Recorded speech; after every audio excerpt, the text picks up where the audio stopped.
connections and help them bring their game to market. And so we work with a lot of companies, a lot of studios, working on a lot of projects, releasing all throughout the year.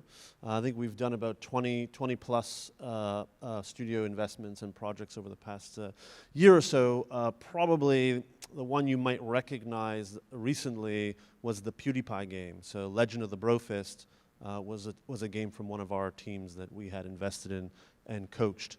And so today is a discussion on failure and iteration and other fun stuff. And I tend to like to start with a sex story. Daphnia is not the name of a girl, rather it's the name of a waterfly or a little river fly that has a particularly interesting sex life. That when the environment is stable, everything is normal, it doesn't actually have sex to reproduce. They clone themselves. I'm not a biologist, don't ask me how it works. They just make exact copies of themselves as their offspring. Why? Because if the environment is stable and they're surviving fine, then an exact copy of themselves will also survive. Now the interesting thing is when the environment is disrupted, a new predator or a drought or food supply issue, they start having a lot of sex. Not because they want to have fun before they all die, but because they want to introduce error into the reproductive process. That by having the, whatever, the sperm and egg and all that jazz, you actually end up with mutations, adaptions, errors in the DNA recombination process. And what's the value of those errors is that you hope that one of those errors, one of those mutations, creates an offspring that is more adapted to the new environment. They're a different color so the predator can't see them, or they have a smaller stomach and they need less food, or whatever the case may be. And you're actually hoping that one of those errors creates a valuable mutation or adaptation to better adapt to that changed environment. And I see that as a kind of an interesting metaphor for the world we live in that, the game industry in particular is never stable, right? It's always in a state of disruption, it's constantly changing, and so just cloning yourself or cloning someone else's success or cloning what you see someone else doing, rarely leads to the same success because the environment is always in the state of movement, always in the state of shift. I kind of link this to the notion of failure, or rather the value of failure. And it's a sort of a very different way of looking at failure and success. That generally speaking, we all want to succeed. We all set goals and targets of success. And what I'm going to suggest through this talk is that actually encouraging failure and embracing the value of failure in a systematic way is extremely valuable. And so we'll kind of go through this as we go along. Some of you might recognize this woman as Tracy Fullerton. She's the director of the game program at USC, one of the most well-known and renowned professors and academics in the game industry. And I walked into a keynote speech she gave at the Game Developers Conference probably about 10 years ago now. And when I walked in, she was up there telling everyone how much she enjoyed failing her students. And that she got really excited when her students would fail. And it was the first time I met her, and I thought, wow, that's a really mean teacher. And then she went on to explain that failure didn't mean that she was giving them an F, but more so that the students were really pushing the boundaries, they were trying new things, they were experimenting, and by the very nature of pushing the envelope, not everything was going to succeed. And so it excited her when students were daring enough to try those things on sort of the boundary of what was possible, and to her that was valuable kinds of failure, not giving them an F in the course. And so that kind of got me started to think about this notion of failure as a valuable thing. These are some just quick Google image grab of some clones of Breakout. Breakout being the very classic arcade game where you have the paddle at the bottom and the ball bounces and knocks the bricks and so on. And many programmers, as they get started programming, they'll make some kind of Breakout clone or an Asteroids clone or a Pac-Man clone of sorts. But the reason why I'm showing this is I was in Ireland a few years ago at a conference, and there was a university that just started a game development program, or had recently started one, and they were graduating some of their recent, or graduating the first batch of students. And the professor was telling me how, the capstone project was essentially making a breakout clone, that all of the students were working on breakout clones. And I thought, well, that wasn't very ambitious, and that, as students, you don't have marketing departments to worry about, or really sort of bosses, or, sequels, all the same constraints that we have in the industry. You can really, like Tracy, you can really sort of experiment and push the boundaries. And so creating breakout clones, really didn't seem like a good exercise. Certainly not as a capstone project. And the professor said, well, I don't know how to grade innovation. And I thought that was a pretty, telling, but also a bit of a sad statement. This notion of innovation is quite a complex topic. There's a great book called The Innovator's Dilemma, one of the best books on innovation. It has nothing to do about games or the game industry. It's probably about 15 years old at this point, written by a Harvard professor. And the summary of the innovator's dilemma is that the very things you do today to succeed are the things that hold you back from succeeding tomorrow. And so this sort of speaks to, again, the Daphnia and the changing environment. That in a state of change, the rules of the game change over time, and the more optimized you become, the better you become at succeeding on the rules of the game today, the harder it becomes then for you to shift. And you see that happening, just as one example, in the game industry. For example, the whole shift from retail and premium and paid games to free-to-play games. And free-to-play games are generating billions of dollars, and the majority of those billions of dollars are being created by companies that did not even exist 5 years ago, right? Like a Supercell, for example, or King, right? So they're not encumbered by the rules of the game, from when retail was the dominant sort of way to sell games, and so they have trouble making that transition because the way they train people, the resources they have, the tools they use are so optimized. And this, that's just one example I'm giving you, but that kind of process is applicable across many, many different areas. But it really sort of talks about innovation in this sort of systemic way. And so that leads me to Darwin. And often when I think of games, of the game industry, I do think of it in this kind of Darwinistic system of evolution, related to innovation and the value of failure. And in a Darwinistic system of evolution, there are three main sort of components or aspects. The first one is that there needs to be a high degree of variation. That like the offspring of the Daphnia, there need to be a lot of offspring to find the one that's the different color that survives and so on. And so you want to have a lot of variation. I think for the most part in the game industry, we're pretty good at this. There's 1,000 games released on the App Store every day or every week. There's just games, all kinds of crazy stuff going on. And so, relatively speaking, I think the game industry is pretty good at generating a high degree of variation. Another aspect is determining, fitness. Right, so in the wild, it's whichever creature survives is the one that's the fitter creature. Where in the game industry, often it's really about the dollars. Which are the ones that sell, which are the ones that get attention from the consumer. So it's relatively easy for us to determine which ones are the fitter ones in that sense. And then the third element is degree of survivability, meaning you have to be able to survive the failures.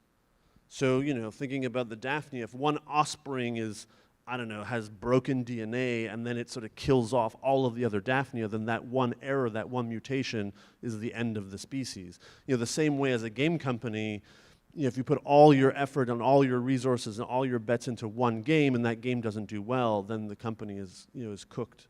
And so you have to be able to create a system by which you can survive those experiments and survive that kind of failure.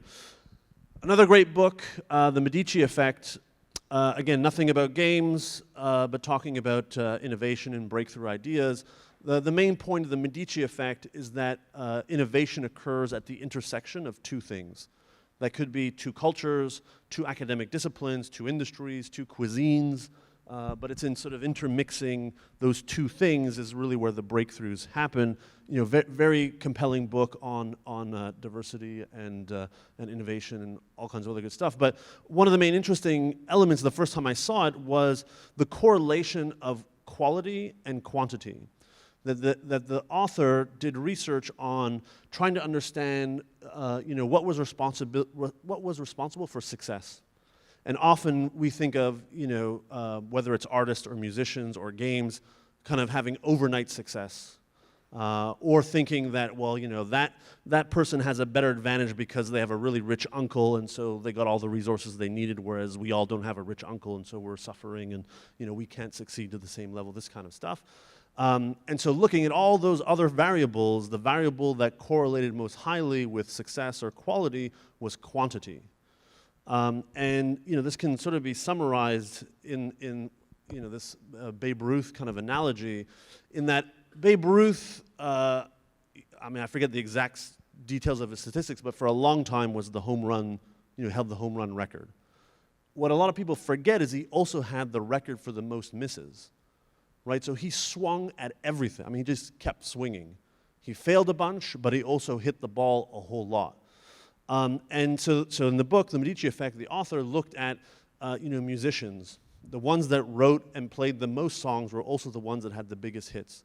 The painters that painted the most paintings are also the ones that had the paintings that were in the most galleries and that were sold the most at auction.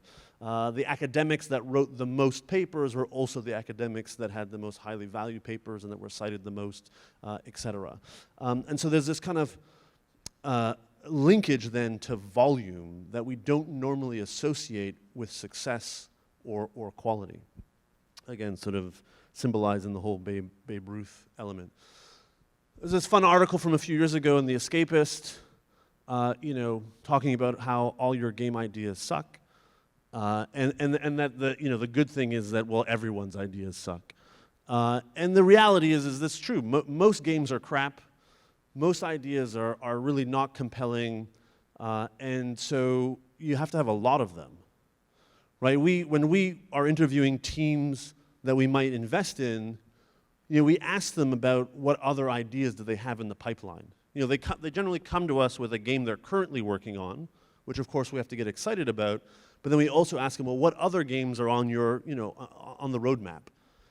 And oftentimes they say, well, this is the only one, right? I've got one idea and it's ninjas in space, and all my effort is about ninjas in space, and this is it. And I got no other ideas. That's a serious red flag, because you need 100 ideas, 99 of them are going to suck, and one of them is going to be the good one. If you only have one idea, it's overwhelming probability that it's going to be a sucky one. And so again, this is sort of another linkage to this notion of quantity and quality. Does anyone know who this is? No? This is Alexander Seropian, who's the co-founder of Bungie, who created Halo, amongst many other games. He left Bungie, though, not too long after when Microsoft bought them, and went off to start several other studios, and then eventually was running the whole game division at Disney and other fun stuff. So this guy is the co-founder of Bungie. After he left Microsoft, he started a new company called Wideload that I believe was back in Chicago. Wideload doesn't exist anymore. But at the time, he had a very interesting process of ideation, where every week people on the team, they had sort of a brainstorm session, and they would bring new ideas for new games to the table. And they would write them on little Post-it notes and put them up on the wall. And then the next week, they would come back with a new batch of ideas. And before they would put them up on the wall, they would look on the ideas on the wall currently and say, well, what can we add to the idea? Are we inspired to update it, to tweak it? What other things can we add to that Post-it note? And if the team was able to brainstorm, okay, well, the first week it was ninjas in space, and okay, now we're adding these other ideas, they would take that Post-it note and put it on the next wall, and then put the new ideas up on that wall, and then so every week they would kind of go back until enough ideas sort of survived the circuit of the room, and then if there were, once it went through all the walls, okay, well now I guess, we've got an idea with all these additions, okay, now let's start prototyping that idea. But along the way, many ideas were thrown into the garbage. The key point there is a couple things. One is that because it was every week, and the team members were coming every week with ideas, no one idea was too precious. Right? What happens to most designers, most creators, is if you only have that one idea, it's your one baby, you think it's the most beautiful baby. You don't like it if someone says your baby is, man, that's a butt ugly baby. And you kind of have this sort of myopic vision of protecting that one baby. Whereas if you're, every week producing a dozen babies and throwing them on the wall and killing another dozen babies and, okay, maybe that's extreme of the metaphor, but you understand what I'm trying to say is that the ideas themselves don't become overly precious, and it kind of unlocks creativity.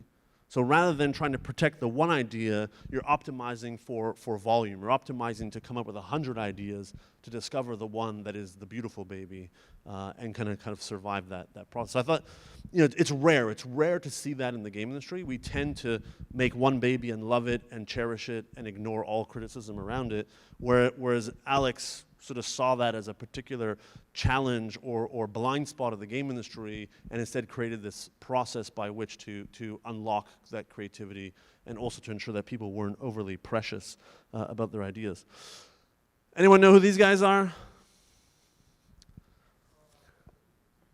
2D Boy, yeah, good. So 2D Boy, Ron Carmel and Kyle Gabler, famously they are 2D Boy, and they worked on World of Goo. World of Goo's a bit old now; it's a few years old, but at the time was the best-selling iOS game of all time. And they made it when they were students at Carnegie Mellon in the entertainment technology program. And it wasn't part of their capstone; it wasn't part of their schoolwork. It was a challenge that they had put on themselves and a few other collaborators, where throughout a semester, they created 50 games. Every week they would create a new batch of games, and this was in addition to their coursework. One of those 50 games was Tower of Goo, which then evolved into World of Goo, again being one of the best-selling iOS games of all time. The other 49 games, garbage. Like who knows? Who cares? Nobody cares. But in that process of creating the 50 games and throwing away 49 of them, they discovered Tower of Goo, which then became this great success. Now, do you think if at the beginning of the semester they sat down and said, okay, this semester, let's come up with the best-selling iPhone game of all time, do you think they would have produced it? I mean, maybe, but it seems unlikely. And so those 49 failures were a necessary sort of byproduct of discovering the one that was the successful one. This one's maybe a more obscure reference. Anyone know who this is? Guys, got to know your indies. That's Petri Puro from Finland. Very famous indie developer, among other things, created Crayon Physics Deluxe. Also, this one's a couple of years old now. Crayon Physics Deluxe won the grand prize at the Independent Game Festival and was also a very top-selling game. Now, it's interesting with Petri is more of a programmer. He likes to design, but by training, he's a programmer. And so he challenged himself, this goes back a few years, he challenged himself to design a new game every month. And he would start it on the first of the month and then complete it by the end of the month. I mean, obviously that would sort of box in or constrain the scope of the game he can create. And that every time he would do a new game, it would be some new design concept or mechanic or gameplay that he wanted to sort of wrestle with or experiment with and try out. So each game was quite unique and quite different. And then he would post each of these monthly games on his website, and then some of his fans and followers would comment on the game and give feedback and critique and so on. That was his process for becoming a better designer, was forcing himself to design something different each month. And people went crazy. They went crazy for it. All of the comments, feedback, everyone was raving about this. And so that kind of signaled to him, okay, well, maybe this is something special that I need to go deeper on. And that's what he did. Then he took that one game that everyone was going crazy about, went deeper on it, submitted to the IGF, won the grand prize, Nintendo ended up publishing it, et cetera, et cetera. But again, it's this kind of discovery process where he's just making stuff every month. The other dozen games he made that year, who knows? But this is the one that everyone went crazy for, and he discovered, and then turned it into a success. And then maybe a bit more on the extreme. Anyone know who this is? Yeah, Cactus. So Jonathan Sunderstorm from Sweden. who was sort of at the extreme end of this kind of volume where you go to his website and he has all the games that he's developed and he puts the time that he makes them in. And it's like, okay, this one's 3 hours, this one was 1 day, this was 7 hours, this was 2 days. Again, most of this stuff is junk. Most of it is just him sort of experimenting, exploring different concepts.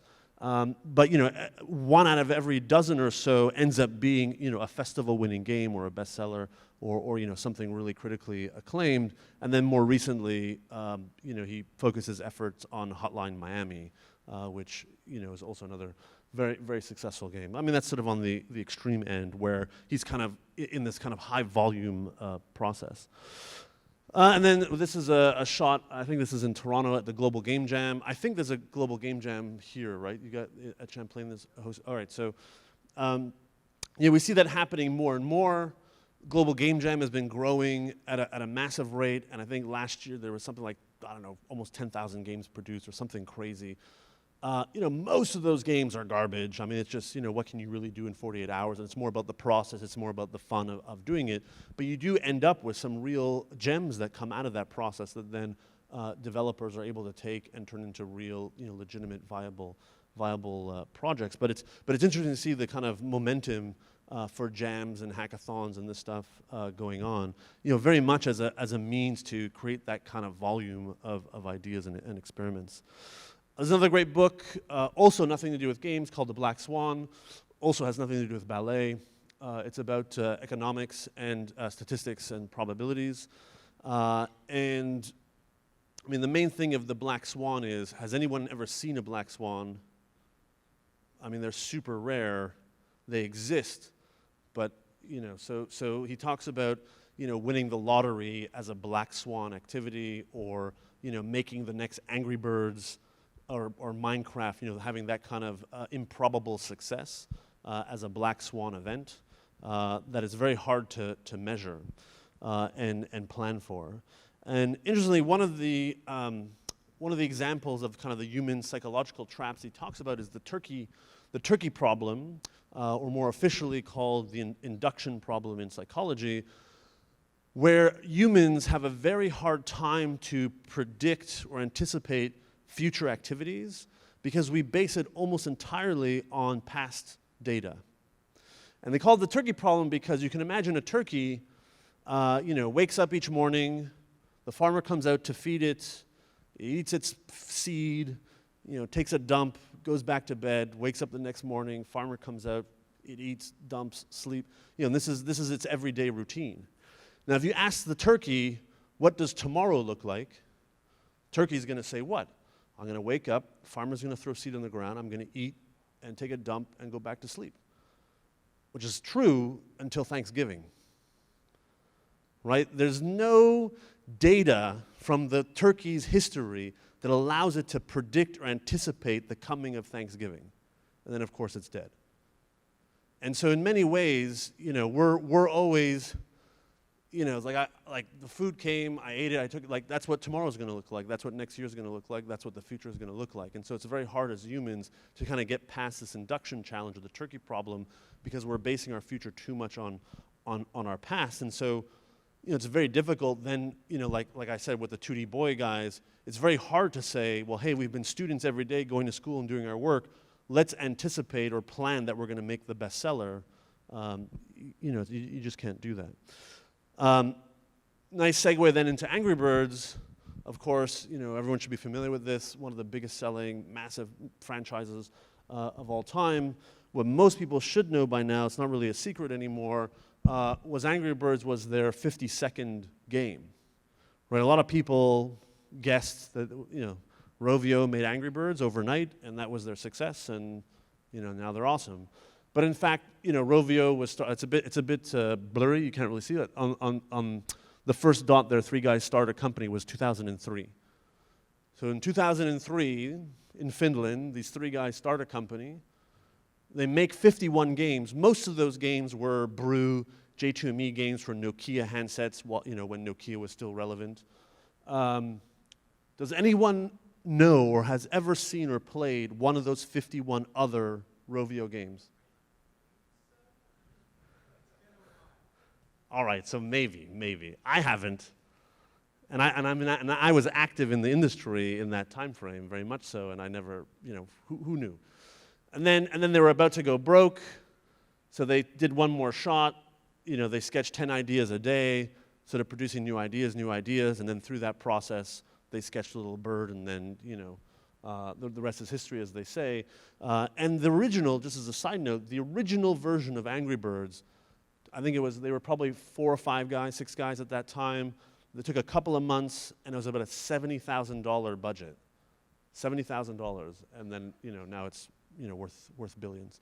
But again, 51 other games, and we can't even, we're game industry professionals, and we can't even sort of name or know what those other games are.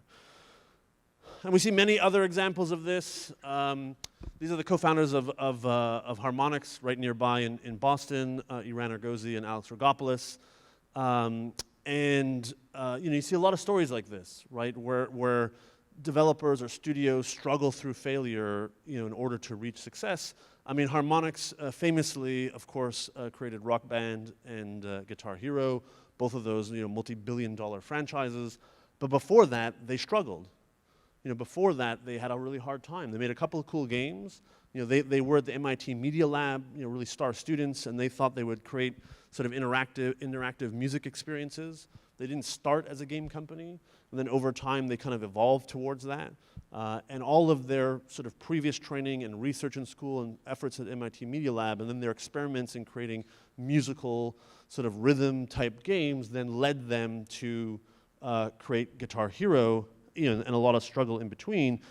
And another great book, also nothing to do with games, where good ideas come from, it talks about this kind of scaffolding that happens, right? And one of the reasons why it's so valuable, and we see this in some of the other examples, is you have to go through the learning process of each of those failures in order to kind of unlock the success, at the end. So in the case of Harmonix, all of the struggles that they had, again, their schooling, the research, the efforts at MIT, the struggles in all the other games enabled them to learn new things, develop new bits of technology, experiment with different kinds of gameplay, et cetera, that then kind of culminated in the creation of Guitar Hero. That if, 10 years earlier, if they said, let's make a guitar game, they just wouldn't have gone through and learned and experienced all of the other stuff that they had in order to make that successfully. So there is a kind of layering or accumulation process that goes on in the failure.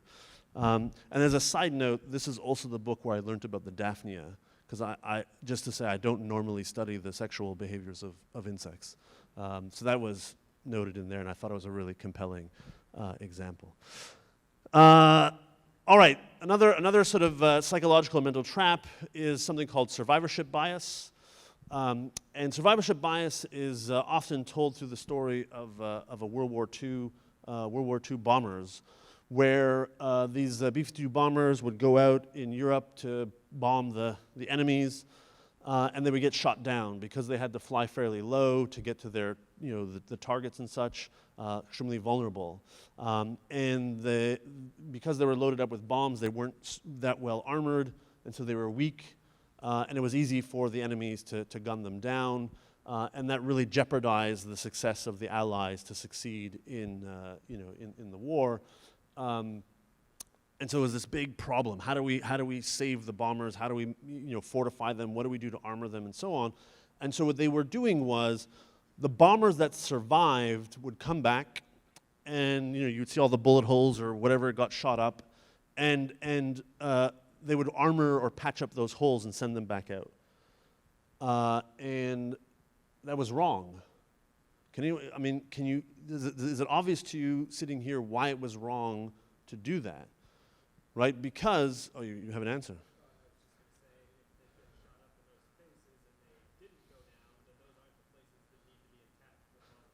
Yeah, I don't know if everyone heard that, but you're exactly right, that if they actually got shot in those spots and survived to come back to base, it means that, in fact, those aren't the weak spots. That means that those airplanes can get shot there and still survive and make it home.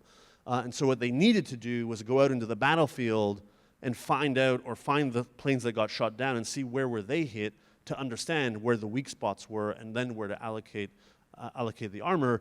And so this speaks to what we call survivorship bias, which is we tend to look at the survivors, or rather the successes, for all of the lessons, right, as opposed to looking to the failures. Right, and we do this in games. We certainly do this, right? We look at the blockbusters, we look at the games that are getting all the hype, and we try to learn and study from them, as opposed to look at all the crap games and study, why were they crap and why did they fail. This is a quick shot back at Execution Labs, where one of our teams is doing a paper prototype on a game concept that they ended up iterating quite extensively. So I mean, that's one note, is that we force teams to do early stage prototyping, whether it's in paper or digital, to validate some of their initial ideas. I think a little bit like Bill was saying before, but and to not be afraid to sort of talk about their concepts as soon as they have them. Right? If you've got an ugly baby, you want to be told that that baby is ugly right away, as opposed to hiding it from the world. So we force our teams to get their babies out on the table as early as possible. So that's one aspect. The other is we also force teams to do a competitive analysis that looks at both the survivors, meaning the successes, as well as the failures. So, I'm making a ninja game, and so look at the top-selling ninja games, 3, 4 of them, what do you learn, what's special about them, why do you think they succeeded, and so on, and then look at a dozen failed ninja games. Why did they fail? Where were they lacking? What were the criticisms, et cetera, et cetera, et cetera. And so that's quite an educational process. And then looking at the delta between, well, why did this ninja game succeed versus why did this one fail? And what's the difference? And oftentimes the difference is very subtle.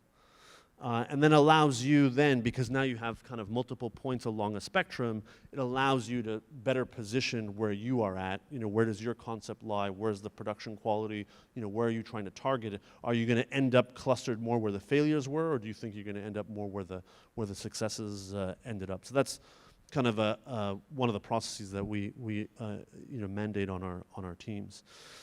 Another great book, also nothing to do with games, called The Lean Startup, which is quite popular in the business sort of tech startup scene.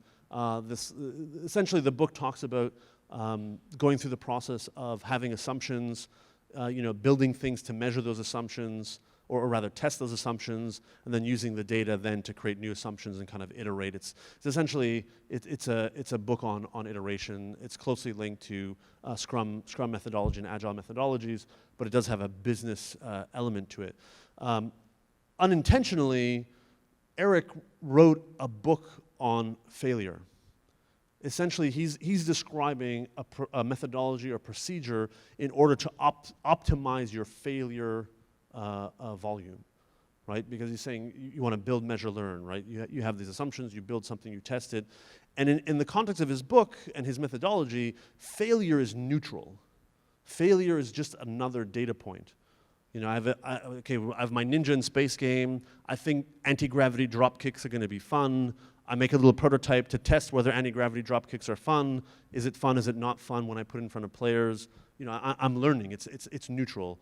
A no answer is just as valuable to me as a yes answer.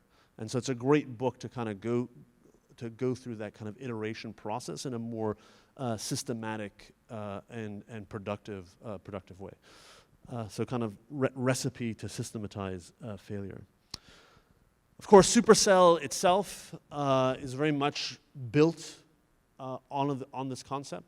And the reason why they're called Supercell is because within the company they have these small cells that each are working on their own games. So at any given time, Supercell has a dozen games in progress. Some are just starting off as concepts, some are almost about to hit the market, and sort of everywhere in between. And they do the similar things, right? They progress the games, they kill the ones that don't show promise, and teams are not penalized for that.